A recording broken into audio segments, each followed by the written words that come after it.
ओम श्री सिद्धभैरवाय नमः. बघा, कर्मानुबंधे मनुष्य लोके. गीतेमध्ये काय आहे? पहिला श्लोक, कर्मानुबंधे मनुष्य लोके. त्याच्यावर संपूर्ण गीता तयार झाली, त्याच्यावर ज्ञानेश्वरी झाली, त्याच्यावर भागवत झालं. पहिलं मनुष्य जन्मामध्ये पहिलं काय येतं? मनुष्य असो, प्राणी असो, काही असतो, कर्म. मग त्या कर्माचं कर्म कोणचं आहे? चांगलं आणि वाईट. आणि काही कर्म दुसरा करतो, त्याचे फळ आपल्याला भोगावं लागतं. आणि काही वेळा आपण कर्म करतो, ते आपल्या कर्माचं फळ आपल्याला भोगावं लागतं. म्हणून कर्मानुबंधे मनुष्य लेखे. कर्म हे कोणाला चुकत नाही. बघा, आपला सिद्धभैरवनाथ,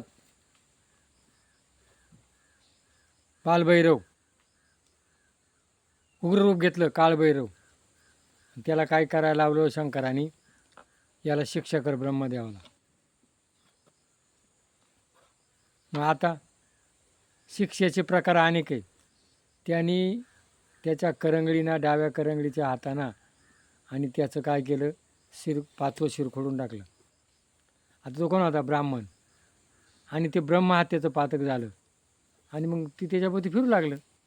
मग आता त्याला सांगितलं, बा आता मी काय करू? म्हणून मग आता तुला मी काय सांगितलं होतं? शिक्षा कराय. पण तो काय केलं? तो ब्राह्मण आहे ना तो.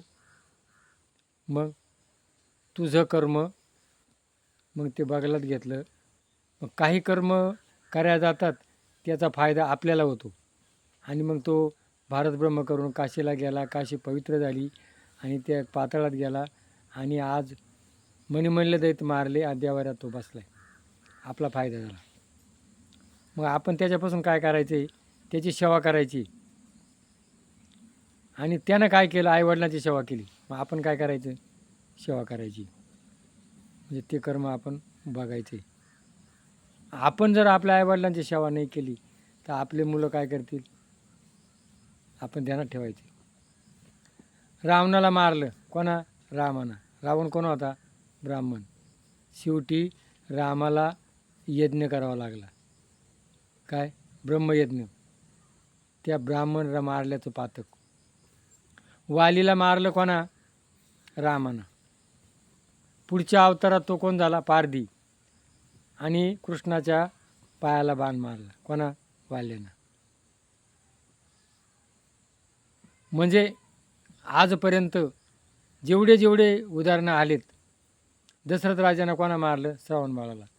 तू राम राम करता, मुलगा करता मरशील. म्हणजे जेवढे जगामध्ये घटना घडून राहिल्यात, तर ते कर्म त्याला सोडत नाही आणि सोडणारा नाही. म्हणून आपण काय करायचे? सत्कर्म सदा घडो, सुजन वाक्य कानी पडो, तिमिरमतीचा धडो, विषय सर्वदा नावडो. बघा, श्री भस्मासूर मेला, महिषासूर मेला.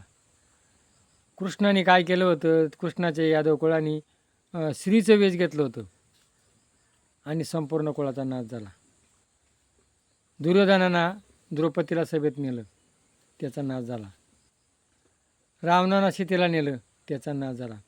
आजपर्यंत स्त्रीच्या नादी लागून, स्त्री आणि कर्म या दोन गोष्टी लागून प्रत्येकाचं फळ भोगावं लागलं. म्हणून आपला जो सिद्धभैरव आहे, हा आपल्या देवाऱ्यात आहे. इथं या, आठवड्यानं या, महिन्यानं या, तुमचे देव भेटवा आणि त्याच्याकडे संकल्प करा, भगवंता आमच्या हातून वाईट कर्म करू नको. माझ्याकडून ती स्त्री आहे, ती माझी बहीण आहे, ती माझी आई आहे, मी आईवडिलांची सेवा करीन आणि मी चांगलं वागीन, हा संकल्प करण्याकरता इथं येत राहा आणि मन पवित्र करा. मन करा रे पवित्र. काय? मन पवित्र करण्याकरता ही पवित्र करायची जागा आहे. पैशामध्ये धन दौलत हे पवित्र होत नाही. बघा, एक माणसाने 4 बंगले होते, 30,000 पगार होता, आजारपण आलं, शेवटी बायकोनं त्याला अनाथ आश्रममध्ये नेऊन सोडलं. धन दौलत बंगला कोणी कामा येत नाही. म्हणून दैवी शक्ती, विचार चांगले राहतात, मुलाबाळांना वळण लागतं. म्हणून मुलाबाळांना वळण लावण्याकरता ही जागा आहे, हे दैवत आहे, आपल्या देवाऱ्यात आहे, याची सेवा करा आणि याचं नाव स्वतः घ्या आणि दुसऱ्याला सांगा. हे जर केलं तुमच्या जीवनात सुख समाधान होईल. या जगातून आपला एक दिवस जायचं आहे. हे जग आपलं नाही आहे, हा मायेचा पसारा आहे. केव्हा जायचं हे माहीत नाही. मग आपणही जाण्या अगोदर आपण कर्म करा, वासना चांगली ठेवा, कष्ट करा, काम करा, जगा आणि जगू द्या. तुम्हीही जगा आणि दुसऱ्यालाही जगू द्या.